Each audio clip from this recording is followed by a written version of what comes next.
Today, the city of Minneapolis lost a hero in police officer Jamal Mitchell. This officer gave the ultimate sacrifice to protect and save the lives of others. His life, his service, and his name will forever be remembered in the city of Minneapolis. And I'll say it again. Minneapolis police officer Jamal Mitchell is a courageous hero. And today is a devastating day in the city of Minneapolis. We have several other victims, beloved residents, community members that were killed during the same incident. Several others were injured. And our whole city right now is grieving. I want to take a moment to talk about who Jamal Mitchell was. He was a hero, a son, a father, a fiance, and an officer who was so deeply committed to protecting and serving. He would run towards danger when the rest of us would run in the other direction.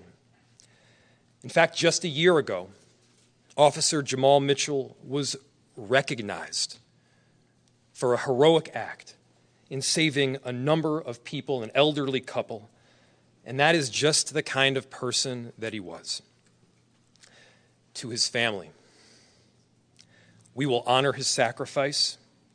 We will remember his name. We will never forget what he did for the people of our city. The lives that he protected, those lives that he saved. In the days and weeks to come, we are all here for you. You have our support. We are with you as we honor Jamal.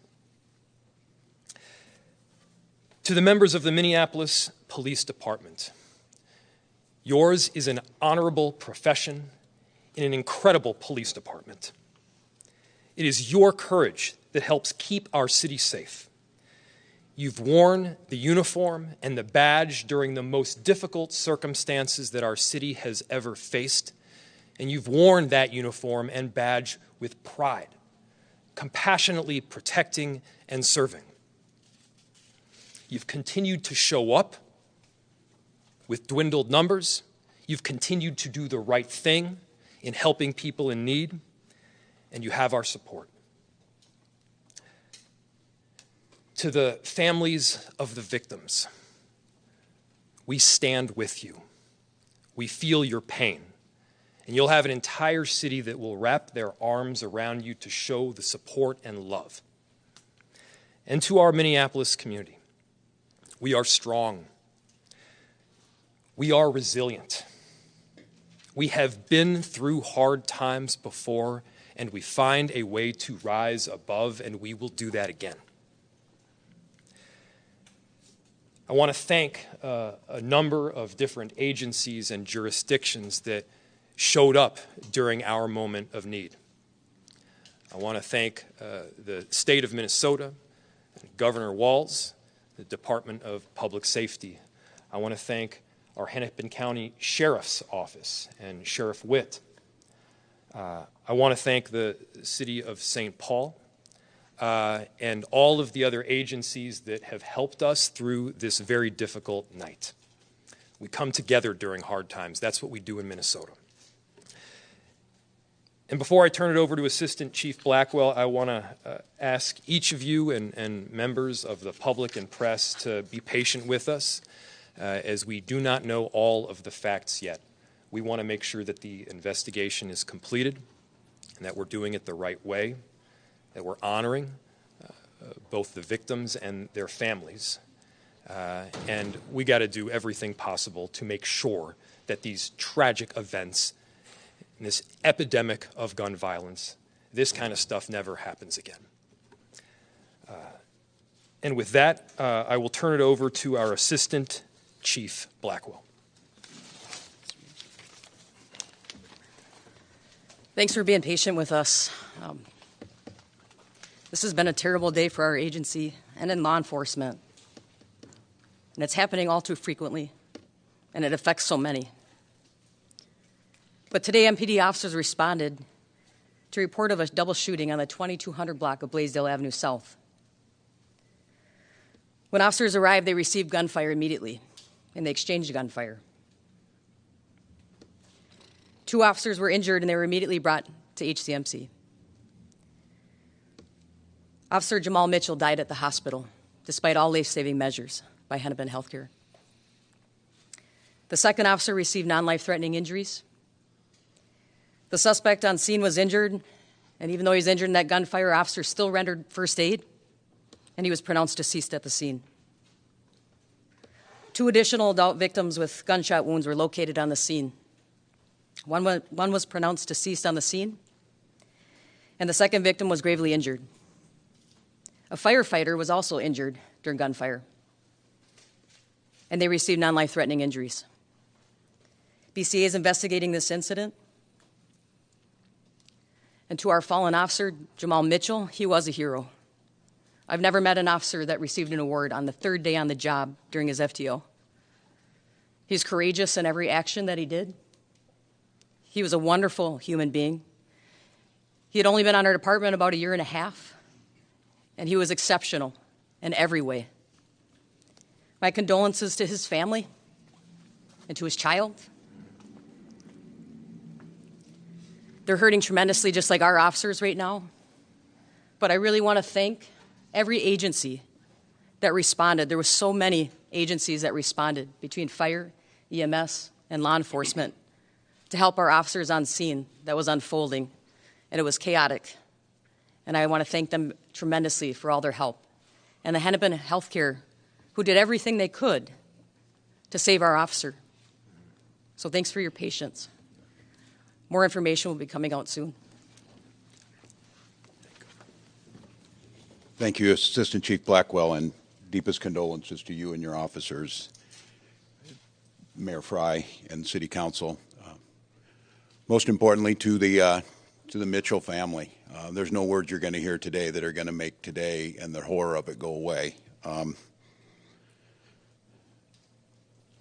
For Minnesotans across the state, here in Minneapolis, but across the state, you're feeling the trauma of this once again, because this is one of those incidents should be unthinkable, but it's very thinkable because it's now happened 4 times in the last couple months where we've had public safety officers responding to the call that people make to 911, rushing into that situation, and in this case being ambushed, and a loss of life for Officer Mitchell. That trauma quickly should turn to anger and a commitment that this cannot happen. We do not have to live this way. We have got to commit together to do all we can. So Mayor Fry, to the City Council, the commitment of the state to provide anything we can in assistance to this. I too want to thank all those agencies today in a very chaotic situation. You'll hear a little more from Superintendent Evans. This is a very unfolding and fluid situation when you have this type of situation spreading over a couple of blocks. But all the folks who once again rushed into that, I thank the State Patrol who was there to help assist MPD, and then of course BCA will have crime scene investigators on the scene as we speak right now. But these press conferences cannot be the norm. The funerals we attend and the folks who were willing to serve at a time. This is a really hard job. It's a really hard job, and it's really hard with lots of guns on the street. And it's really hard if those folks can't feel us unified behind them to make sure that we're providing every single thing we can to make sure that they get what they need to do their job, to protect all of us, but to protect themselves. Their families deserve to know they're coming home. So deepest condolences and an absolute commitment that this cannot be the norm. With that, I would turn to Minnesota Bureau of Criminal Apprehension, Drew Evans. Thank you, Governor. And at the outset, I want to express my condolences to the Minneapolis Police Department, Assistant Chief Blackwell, and all the members of the City of Minneapolis Police Department. As the Chief noted and the Mayor noted, this is a terrible day. As the Governor noted, this is happening far too often. in the state of Minnesota, and something definitely needs to change. What we had today is another police officer that was killed in the line of duty, who was rushing towards danger, who answered a call for service, and the first thing he did when he got out of his car was try to help victims that were at a scene, and he was ambushed. And I'm seeing that far too often where individuals are doing that on a regular basis, where they're doing their jobs, and the first thing that they encounter is gunfire. And it's alarming, and it's scary, and once again, we're sitting here with a police department that's in incredible pain and a community that's in incredible pain. As Assistant Chief Blackwell noted, this call was originally a shooting call at an apartment, and as Officer Mitchell neared the scene, he located individuals that were injured and got out of his car. And as he was attempting to provide assistance to them, medical assistance, he was ambushed. With that, in the original apartment, 2 males were shot. We will be working in the coming days to provide you additional information about that particular incident. One was deceased at the scene. One was transported to the hospital and, as was noted, is in grave condition at this time. And we'll provide additional information on that in the days to come. Where Officer Mitchell was shot was about 1.5 blocks, 2 blocks away from the original calls area, and that's where he was shot by the subject at that time. And there was another person, an innocent bystander, we believe, that was shot as well at that location that is currently alive and in critical condition. There was also a firefighter, as noted, that was shot in that particular area as well. We will release the information about the actual subject that was involved in this. A second officer, I should note, arrived shortly after Officer Mitchell was injured and shot, and exchanged gunfire with the subject at that time.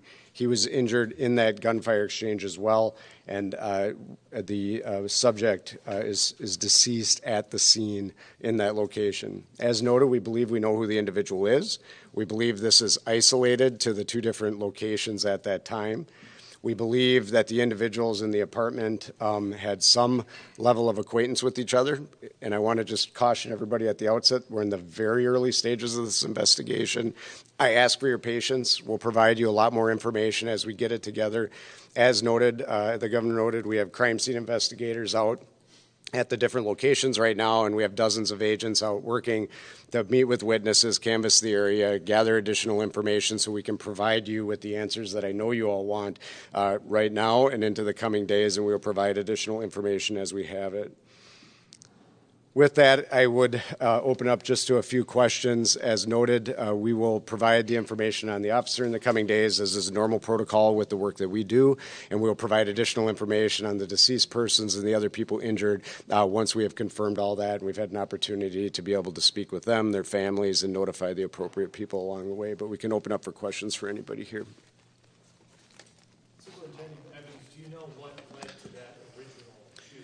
No, that's still part of the real active investigation. We still have work to do that. We know that there's certainly some level of acquaintance amongst the people that were in the apartment, but we still need to uncover the motive, and really that's part of the active investigation. Do we know how many Minneapolis police officers exchanged gunfire with the suspect? At this time, we believe 1, but we're in the very preliminary stages of the investigation. So we work through a very detailed process to uncover that as the work that we do. Right now, we believe it's just 1. And did the suspect fire upon Officer Mitchell from behind? Do we know? It's part of the active investigation. What I can tell you is that Officer Mitchell was attempting to assist the individual that shot him. And with that, it happened very fast, and that he ambushed him. And we'll provide much more detail on that. It'll make a lot more sense in the coming days as to exactly what happened.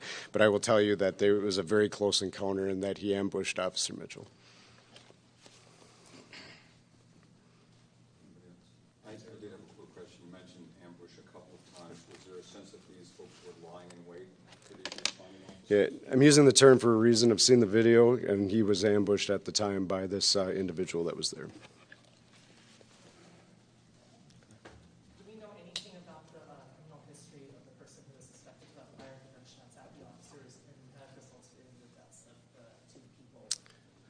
It would be, we know some very preliminary information about the person. As a standard protocol in these types of cases, we will work with the medical examiner at Hennepin County Medical Examiner who will provide the official identification. We will provide additional information about what we know about him in the coming days. Mr. Mayor, Deputy Chief here, I don't know if you can answer this here, but the next few days, this is obviously going to put a strain on city resources here. Have you talked to St. Paul and other cities around the area in terms of extending this assistance that they're lending to the city at the moment? Yes, we've been in constant contact with a number of jurisdictions, including St. Paul, including the state, including Hennepin County Sheriff's Office, and they have all said that whatever is necessary to provide safety during this very difficult time, they're willing to provide, and it's deeply appreciated. I also want to note and thank our city council members for being here. It's a strong show of unity to have the governor of the state of Minnesota here, city council members from Minneapolis, all standing side by side, saying that this kind of thing can never happen again. Is it correct that this is the first Minneapolis police officer killed in more than 20 years? Yeah, I'd have to double check with that. It has been a long time. Last question. Thank you. Thank you, everybody.